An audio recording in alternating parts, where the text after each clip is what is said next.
You are participating in my most favorite program called the Bar and Bar Mitzvah program. Now, we do many programs here, but I'll tell you a secret. As you're going to find out over the many weeks we're going to spend together, this is my favorite, and you're going to see why it is. And you have chosen to take, and we're going to hear from you in a few minutes, by the way, a major step in your lives for reasons that only you know right now, to get your bar and bar mitzvah older than a 12 or 13-year-old. You are all over 12 or 13? Because this young lady looks very young over here, but she's definitely older, 12 or 13. It's an amazing program. We have done, I think, 14 sessions over the past 8 years. I'm sure many of you heard about this program from other people who've done it, which shows how much they love it, that they would share it. So you have with you a few things. First of all, you will have a blue folder. Please open that blue folder and take out this sheet over here. Hi, Doctor, nice to see you. This is the schedule. Yeah, this one over here, the Bar Mitzvah schedule. And this is your welcoming packet, and this all belongs to you. Welcoming you and congratulating you for deciding to take this amazing and important step towards becoming a bar and bat mitzvah. We are the alumni community here in New York of Birthright, and we have many, many programs that come through our doors and trips to different places around the world. And one of the programs is the Bar Mitzvah program, because we realized there were many people out there who felt as though they missed out on that milestone in their life. And we try very successfully to fill in that gap and to make you part of that. So there's 3 parts of the course. There is knowledge, there are skills, and there is experience. And we're going to be gaining knowledge together.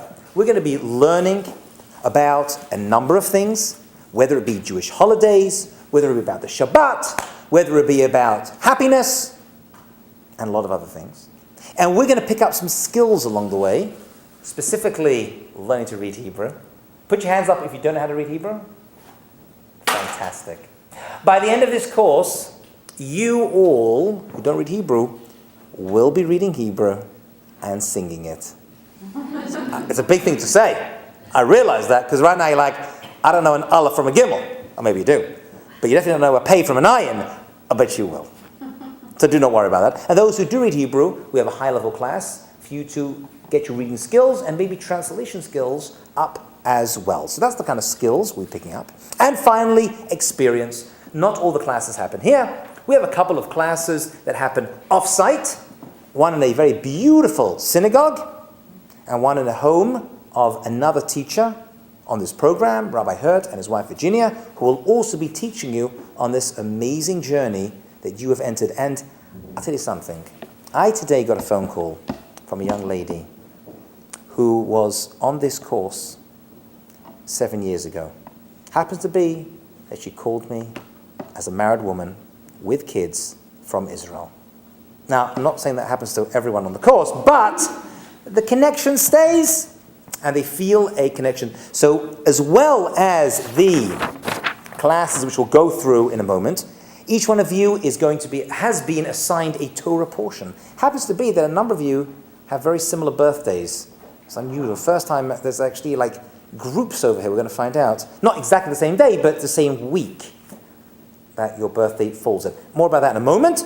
And as well as that, we'll be learning a one-on-one learning session with myself, hopefully, about your Torah portion over the next couple of months that we will be together. And this whole event is going to finish with a banquet, at which point you'll be speaking Hebrew, right? Well, maybe not speaking it, but you'll be reading Hebrew. And you will be versant in so much of Judaism, Jewish thought, Jewish history, Jewish life. And your families will be there, and maybe your friends, and boyfriends, girlfriends, and grandparents we've had come in. We have people fly in from around the world, from America and from around the world, to attend this final celebration. And you'll be giving a speech, and there's so much to be done till we get to that point. But that is the goal of where we are going. So my email is at the bottom, and this, to my right, is the wonderful Julia Sobel, who is putting this whole program together. And she and myself are here to help you. So if you turn over, we see the class schedule and dates, and we meet pretty much every Tuesday night. A bit of a gap. We do have, I think, one gap in here. We'll see. So basically 6:30 dinner. You can't say no dinner. Class, I'd like to begin by 7 o'clock, but we'll see how it goes. Jewish time, maybe 7:15. That'll go for like an hour or so, and then we'll have a short break, and then Hebrew drill at that point. Very exciting. And the class concludes. And class 1, which will be starting a little bit later this evening, is a general introduction to bar mitzvah. What is a bar mitzvah? Why a bar mitzvah? What's up with that? March 5th, Judaism, spiritual or religious. We'll be exploring different ideas of spirituality. Class 3 is going to be about Shabbat, and we're going to create a Shabbat experience here, where you're sitting right now, on a Tuesday night. That's going to happen. We then have a class off-site, and we'll send you the dress for that. Rabbi Hertz's home, speaking about Jewish holidays. Week after that, we'll be off-site as well, in a beautiful synagogue, and you're going to get up close and personal with a Torah scroll and the various parts of the synagogue and prayer service. Then we're going to talk about character traits. We'll see why we leave that to the end. Then we're going to do a Jewish wedding right here with a chuppah, and 2 of you are going to be married in this spot. Only a fake wedding, by the way. You got nervous there for a second. Maybe you got excited. Some nice guys and girls in this class. I don't know. But probably nerves was more of it. So that's going to be the big finale, and you'll see why we do that at the end. Remember these words, because you'll find them funny later on. There's a reason why I do that class last. Okay? Remember I said that? Put it in the back of your cerebellums, and that's where we will be going. And the final ceremony is booked and planned. So make sure your social calendars are totally clear, as well as any loved ones you have, for Sunday morning, May 5th. If for some reason that date is booked, we basically have people come to the next final ceremony, but try and plan to come to that particular one. Any question on anything I've said so far? That is fabulous. Okay. What I would like to do now is tell you a little bit about this book that you have, which you now own. That is our gift to you. You're welcome. Okay. It's not my gift, actually. That's unfair. It's the Birthright Israel Alumni gift to you.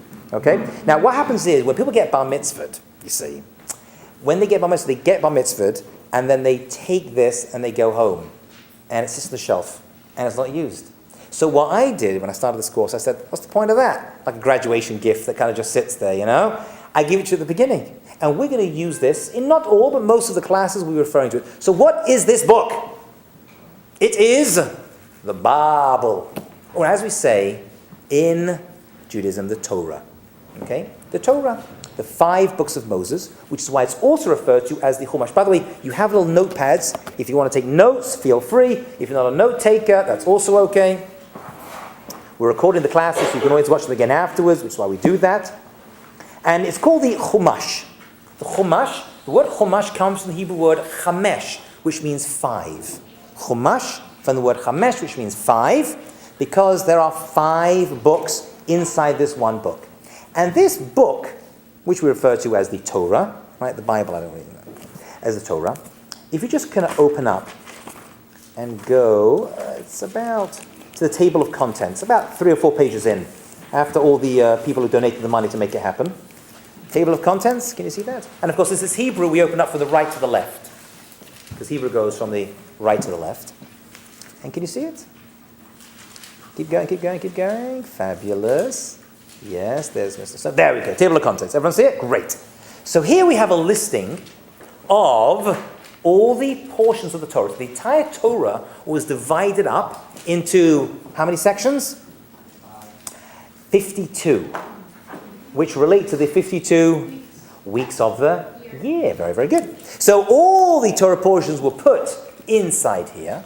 Okay, actually some are doubled up. Actually, not really fair. There's actually more than 52. But it's divided into 52 sections because every single week on Shabbat, on Saturday, a different portion is read. Okay, in synagogues all around the world. That means you can go visit Russia. You can, maybe some of you revisit Russia. You can go to France. You go to China. You go to England. You go to Israel. And everyone's reading exactly the same portion. It's what unites us. This, the Torah, is our international passport to Judaism. More about that a little bit later. So you can see that there are sets of numbers next to the Torah portions, okay? And the sets of numbers, there's a smaller number and then a bigger number. The bigger number you can actually ignore for now. I'll tell you what that is a little bit later. The smaller number is the page number where you can find the various Torah portions. Now this is where it gets interesting, okay? Each one of you was born. Are we? Okay, that much is a given. And the week you were born, let's say you were born on a Tuesday, the following Shabbat, that following Saturday, so you were born on Tuesday, that means 4 or 5 days later, was a Shabbat. And they read a Torah portion in the synagogue. That is your Torah portion. There is some connection between you and that Torah portion. And sometimes we find it, many times we find it, sometimes not so clear, but we find it. So I'm going to borrow, can I borrow yours for a moment? What's your name? Ilana. You have to tell me who it is. Here it is. Yes, your name is Ilana Semel. Lovely name, Ilana. So Ilana was born March 31st. I'm not going to say the year. I'm very discreet about these things. March 31st, in the Jewish year, so underneath it, so you've inside your books, I have your English date. Under it, it will have the Hebrew date. That means there is a Hebrew calendar that goes right through the year as well, that corresponds to the date that you were born. Okay? So your Hebrew date was the 27th of Adar, Sheni. Actually, in your year that you were born, there was actually a leap year, an extra month was thrown in. Why we do that is very interesting. Twice every 7 years, they put an extra month in the year to keep the lunar cycle up with the solar cycle. But that's another discussion, not for now. Don't worry. Also, your birthday coming up soon, actually, isn't it? March 31st, right. I know that because we're actually in Adar right now. And the Hebrew month of 5744. See, that's the Hebrew year that you were born. And the Torah portion that absolutely occurred the day you were born, the week you were born, is Parshat Kedoshim. Kedoshim. So what Ilana's going to do is we've actually written the page number for over there. So for her, it's page 656. And she's going to turn to page 656. And this Torah portion, which actually a few of you happen to have, interestingly enough, this Torah portion is called, it's actually one of the themes of the entire course, funnily enough, holiness. That's the name of the Torah portion. You like that? It's pretty good. That's pretty, if you pick a Torah portion, right? So that is going to be hers. And all of you will be able to find your Torah portion according to that. So let's just open up to Kedoshim for your benefit and other people as well. And we have over here, let me just show you how the page is set up. Okay? You have over here the Hebrew.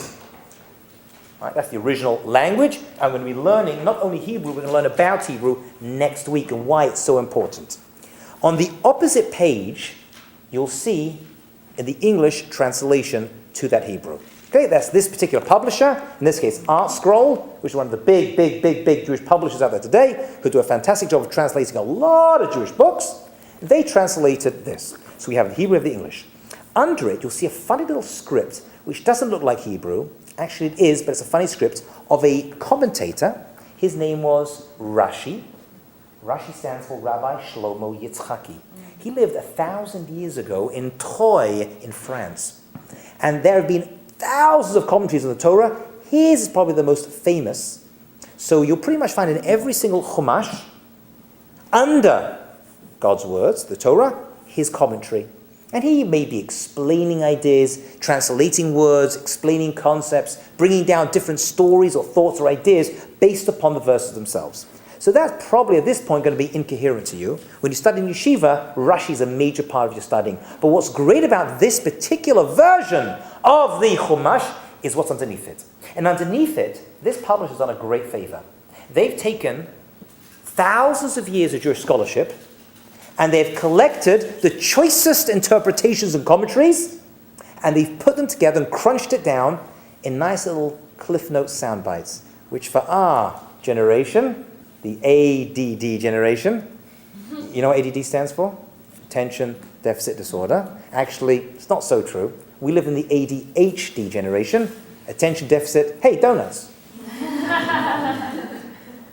That's one of my better jokes. Hope you enjoyed that. Okay, so it's nice. You have little sound bites under it. So that means Ilana's look at the Torah portion. She's like, well, I don't read the Hebrew so well, right? So she can read the English, and then she will see, this is verse 3, and she will come under here, under the line, and she will look to find some ideas, some thoughts from a selection of Jewish thinkers on that particular verse or idea. And that's going to exist for all of you right through the entire Chumash, the entire Bible. Okay? So you don't have to refer to that right now, but we're going to dip in here a little bit later to learn some nice ideas. So we have found that most people who do this course have given very similar stories to you. Maybe you grew up in the former Soviet Union, come from intermarried parents. That's a very, very common story. We've had people, actually last time we had a professional ballroom dancer at 12 years old. Can you imagine that? So she's like, it was either ballroom, the mother said you got to do ballroom dancing or go to Hebrew school. She chose the dancing thing. We have a lot of sports people. This is very, very common. And let me be very clear with each and every one of you. And I always say this and I really mean it. You're the lucky ones. Because for most people, unfortunately, getting bar and bar mitzvahed at the age of 12 and 13 isn't fulfilling. And they're pushed into it sometimes and forced into it. And I myself was bar mitzvahed at 13. And it wasn't the fulfilling experience that hopefully each and every one of you is going to have a strong taste of over the next 2-3 months that we are going to be together. Okay? So let's start with a question. I like questions, by the way. And the question is, what's a mitzvah? Is that a fair question? That's a fair question. Yes, mitzvah. Commandment. Commandment. Okay, I like that. Anybody else? Mitzvah, you say is a... I thought it was like a celebration of joy of some sort. Celebration. That's what we do at a bar or bar mitzvah. We do celebrate, and that's actually an important part of the mitzvah. But the word mitzvah itself, yeah. Good deed. Good deed. Oh, we're kids. See, I say to my children, I'm blessed with many children, thank God, and I'm like, do a mitzvah, do a good deed, get Abba a glass of water, scratch Abba's back, come on, up, left a bit, right, yeah, that's it right there. Oh, you're my mitzvah girl, you see like that, okay? So, good deed, command, two very different things, command and good deed. Anything else? So that pretty much sums it up. But I want to change it. I want to turn it around. Because you may be commanded to do it, and it may or may not be a good deed. It depends. There are, in our Torah, found in here, sometimes clearly put, sometimes not so clear, 613 mitzvot. Mitzvot is the plural of the word mitzvah. And they are actually divided up into two parts. There's many ways to divide them up. But one way to divide them up is into two parts. 248 positive mitzvot, things you are meant to do, and 365 negative mitzvot, things you're not allowed to do. So, for example, murder.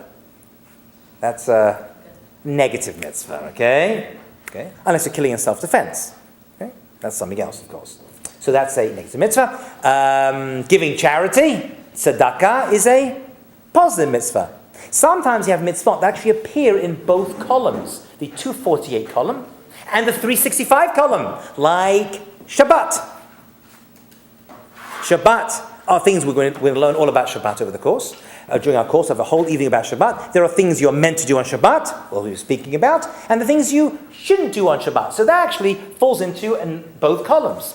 Passover is coming up in a few weeks. Passover is another example of things you have to do, 248, and things you shouldn't do, 365. So it depends. It falls on things you have to do. You have to eat the matzah, drink the wine, right? And we don't eat bread and other leavened products on Passover. Okay, more about Passover in the future weeks. So some can appear in both columns.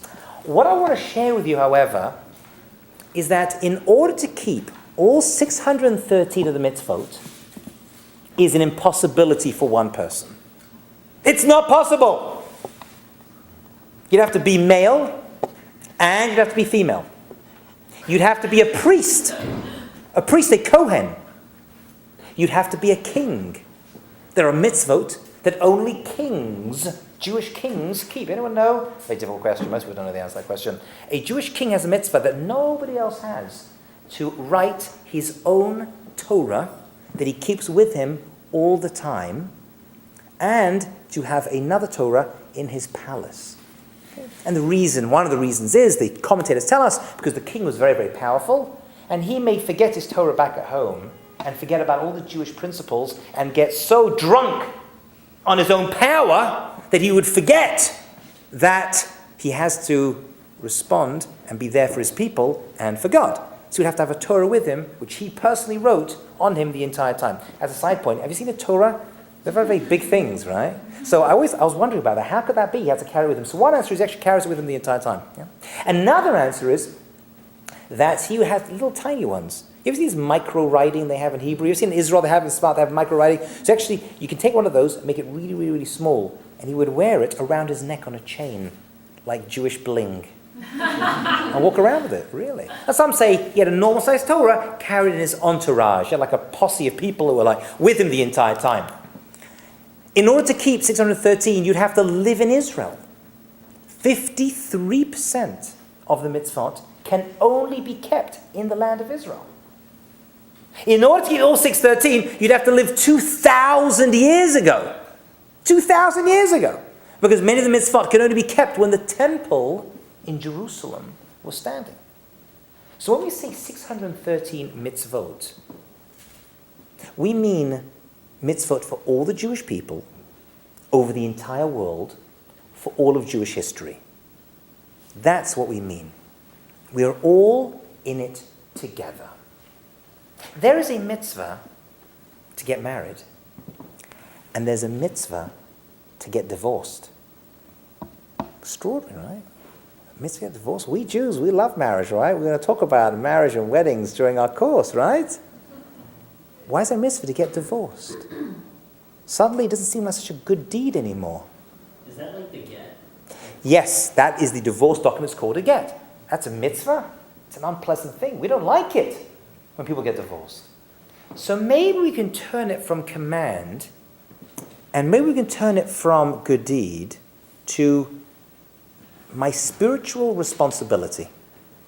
So in the case, heaven forbid, of marriage divorce, you get to a point where you're not meant to be together, you have to get divorced. That is my responsibility at that time to do it in a respectful and timely manner. Maybe, I've worked on this for many, many years. It's been difficult for me to get the exact translation, but that's the best I could do right now. Maybe over the course, you have your own personal ways to understand the idea of mitzvah. Spiritual responsibility. Kings have their responsibilities. Men have their responsibilities. Women have their responsibilities. Priests have theirs. People who live in Israel have theirs. We're all in it together. One big ship that sails through Jewish history called the Jewish people. And our guide is the Torah. And that's where all the mitzvot come from.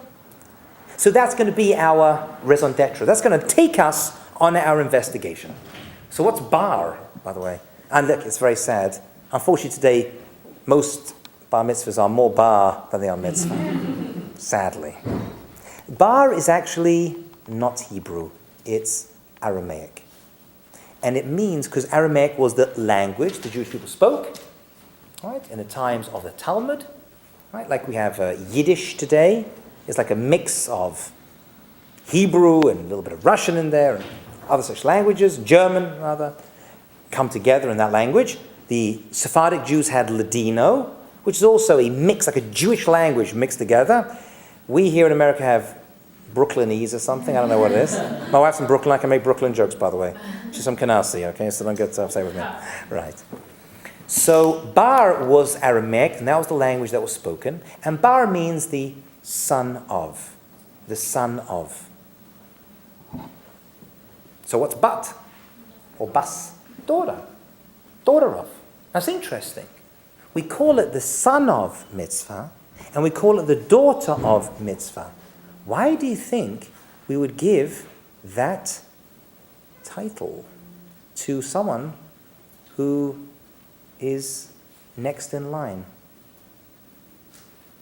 Well, I guess that's the answer. It's all about the next generation.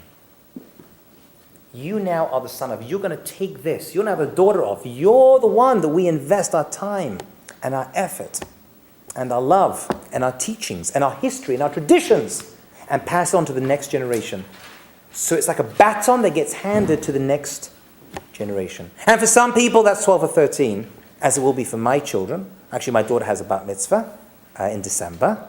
And for her, it was a fulfilling experience because we made sure that she learned the importance of Judaism, not like a crash course before. We didn't drag her to Hebrew school, and we drag her to yeshiva every day. But we, however, made it a process, a part of her life, as it will be for your kids, God willing, as well. Okay? So it's all about the next generation. And some people 12 or 13, and some people 24, 25, 26, 27. And that's a good thing. Truthfully, you were bar mitzvah. Bar mitzvah is a time, not an event. And as soon as you hit 12, as soon as you hit 13, you are actually bar mitzvah. But how can you be a bar mitzvah if you don't know what a mitzvah is? Hence this course. This course was created in order to give you the tools so that when you say, I was bar mitzvah, it wasn't just like on a mountain in Israel. You actually will have a lot of knowledge that will come with you in order to hold that title together. I'm going to share with you the 6 Elves of Judaism. And I think you can take all of Judaism and you can pack it into these 6 L's. L. Let's go through them. And over the next couple of months, we're going to go and investigate these L's at different ways at different times. The first L I want to share with you is language. What's the Jewish language? Hebrew. We're going to learn over the course next week specifically why Hebrew is so important. What's up with Jews? I can read English. I can do the English section, the thee, thy, thou, although they've actually modernized the English, thank goodness. What's up with that? We're going to see that Hebrew is an integral part of who we are as a people. Hebrew, especially biblical Hebrew, which is where Hebrew comes from, can reveal a lot to us about our people, about our history, our traditions, and ourselves. We'll be talking about Hebrew names as well next week. Okay? If you have one, many of you may not have one. We'll talk about where you can get one from. And that was not online. Okay? That's the first L. Language. We, the Jewish people, are into Hebrew language. Next L is land. Land. What's the land of the Jewish people? Israel. Not Connecticut. Israel. That's right. We're obsessed with this. As I mentioned already, 53% of the mitzvah can only be in the land of Israel. There's something integral, unique about that land, which produces the ability to connect to Judaism. That's actually why it was selected and created thousands of years ago. You actually look at the commentary of Rashi, who wrote 1,000 years ago. He actually comments on the first verse of the Torah of the Bible, which begins at creation. This Torah, by the way, takes you through 2,488 years, precisely, through history. From the beginning of creation of the world, once the world was created, right through to the Jewish people about to enter into the land of Israel. Moses didn't make it in. We'll find out when we get to another class what Moses did. He did not actually make it into the land of Israel. But the land itself is spoken about, and Rashi talks about it very early on. The land is always before our eyes. You know, every synagogue in the entire world faces Israel. You know that? That's what it should be, by the way. So here, in America, when we pray, we face east. We face east. In Hebrew, Mizrach. Mizrach. And if you're living in Iraq, which I don't suggest right now, by the way, in case you're thinking of moving, you would face west. Let's say you're in England, you'd face east as well, right? Let's say you're in Israel, then where do you face? Jerusalem. Jerusalem. If you're in Jerusalem, you face where the temple was, Temple Mount, where the temple was. And if you're at Temple Mount, which we aren't allowed to really go up there, not so suggested, you face the Holy of Holies, where the original ark, which we're going to speak about in the coming weeks, was centered. Okay, because Jerusalem is the eye of Israel, which is the eye of the universe, which is how we understand it. So we've had language, we've had land. Next we have law. Law is the Torah. The Torah was given to the Jewish people 3,335 years ago or so. And that has always been the focal point, the moral guide of the Jewish people, the light that lights us. Actually, the word Torah is raised to another Hebrew word, which is Orah, which means light. Right? It gives us light, gives us guidance. It shines upon us and reveals to us what our mission is in this world as people, as individuals, and communities, and as a nation. What are the last two? So the last 3 L's are love. Now, we're going to talk about love next week a little bit, because I like love. But love is really what we're all about. If you want to know what the Jewish people brought to the world, there were other nations that existed before the Jewish people existed as a nation. Right? The people who existed before Abraham, people who existed before Moses, obviously, who came later. And they had gods. According to our tradition, when Moses walked in to see Pharaoh, right, the whole Exodus from Egypt, you may have seen the movie. Before he walked in there, he walked in and said, I'm here to represent God, right, the God of the Torah. And Pharaoh took out a big, big book, they say, opened it up, and started skimming through and said, well, what's the name of your God again? He had like yellow pages full of gods in there. He was like scrolling through his little Google diary to try to find the different gods. He's like, no, he's not here. Didn't exist. They didn't know of God, obviously. And what God was that? And that is the Jewish God, which is everyone's God. And that's the God of love. And we're going to talk about love next week, because love actually does appear a number of times in different forms in the Torah, and therefore in Judaism and Jewish life. Actually, it's so important, and hear the statement, because I mean it when I say it. Judaism is not a religion. It's a relationship. I'll say that again. Judaism is not a religion. Christianity, that's a religion. Islam, that's a religion. Judaism, it's a relationship. I'm not putting them down, that's what they are. Judaism is a complete different view. Actually, they come from Judaism, and they've selected parts themselves, obviously. There's a chapter in the Quran called Musa, which means Moses. A chapter called Dawid, called David. Jesus was Jewish. So they definitely stem from Judaism. But Judaism introduced the concept of love. Judaism is a relationship with each other, a relationship with our families, hopefully, a relationship with our parents, not easy when you're Jewish, a relationship with God, and most importantly, a relationship with ourselves. So that's going to be the love component. We're going to talk more about that next week. Okay? And then we have life. Life. Life is very, very, very precious for Jews. There is nothing more precious to us as a nation than life. When I mean life, I mean living. I don't just mean getting a life, which we all need to do as well. That's also true. But just living. Life for us, every moment of life is precious for us. One of the main things that Abraham introduced to the world, actually spent his whole life. Now, Abraham wasn't actually Jewish, because we hadn't become the Jewish people when Abraham lived. But he is our ancestor, and his wife Sarah. They're our ancestors for all Jews, and many other people in the world, actually. And actually, they're the spiritual compass that many other religions will look at, and rightly so. And what did Abraham teach? I'll tell you a little secret. It's actually not a secret.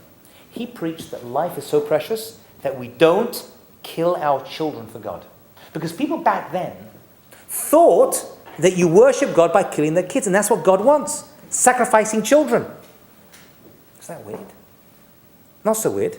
People still do it. People think that blowing themselves up for God is a very virtuous thing. And we Jews say, no, dying for God, that's easy. Anyone can just blow themselves up. But living for God, now that's difficult. That's a challenge. That's going to take time. So life is precious. And the final L, Rabbi Lawrence, who's going to be teaching you all the information that you need to learn over the next 2 months, as well as other rabbis as well. Okay? I want to share with you a Hebrew word, if I may. So it's only 5, by the way, I was only kidding. I want to share with you a Hebrew word, if I may. And the Hebrew word I want to share with you is also going to symbolize this course, and it's actually been mentioned already this evening. And it is the word kadosh. Kadosh. Right? I guess in English you can spell it K-A-D-O-S-H. If you want to write that down. Kadosh. Your Torah portion, and a few other of you, have the same word in as your Torah portion. Kadoshim. Right? What does that word really mean? So if you look at the translation, they translate it not so well. They translate it as holy. H-O-L-Y. Holy. I don't know what that is. Holy? It's like a Christian word. What's kadosh? So the word kadosh It's hard to translate, but I'm going to anyway, because the commentators do.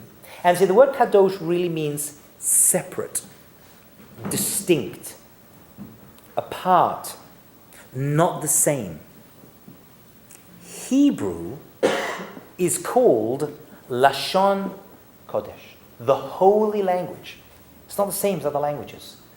We're going to see that next week in more detail. English is very descriptive, and French is romantic, and German is harsh. Hebrew is spiritual in nature. It's the language that God created the world with. It's the genetic code of the entire universe, says the Kabbalah, and we'll discuss that next week.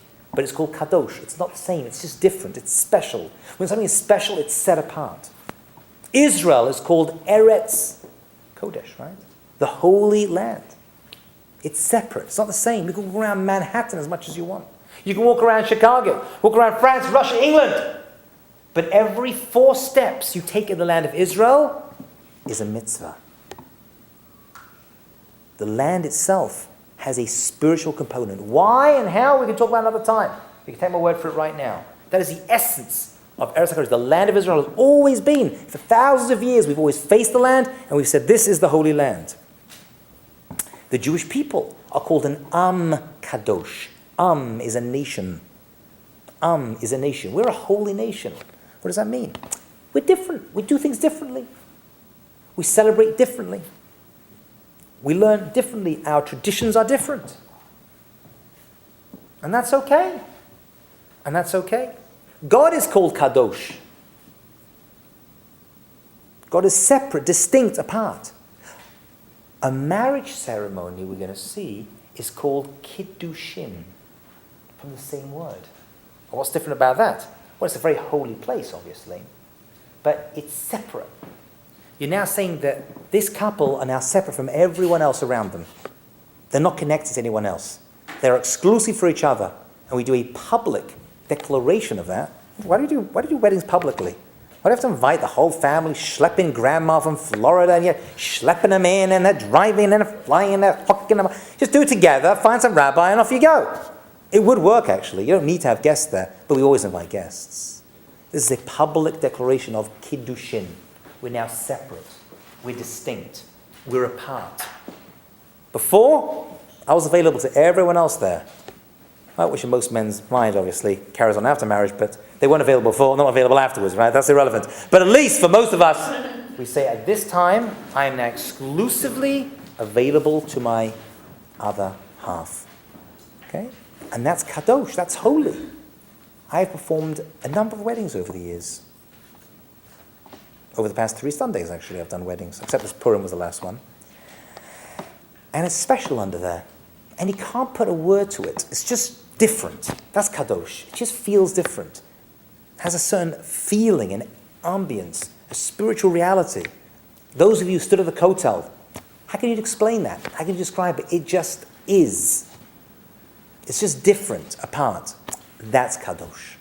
And you may be on your phones with your parents or your grandparents, and they're like, where are you? It's amazing, Mom, Dad, I'm standing at the kotel. What's a kotel?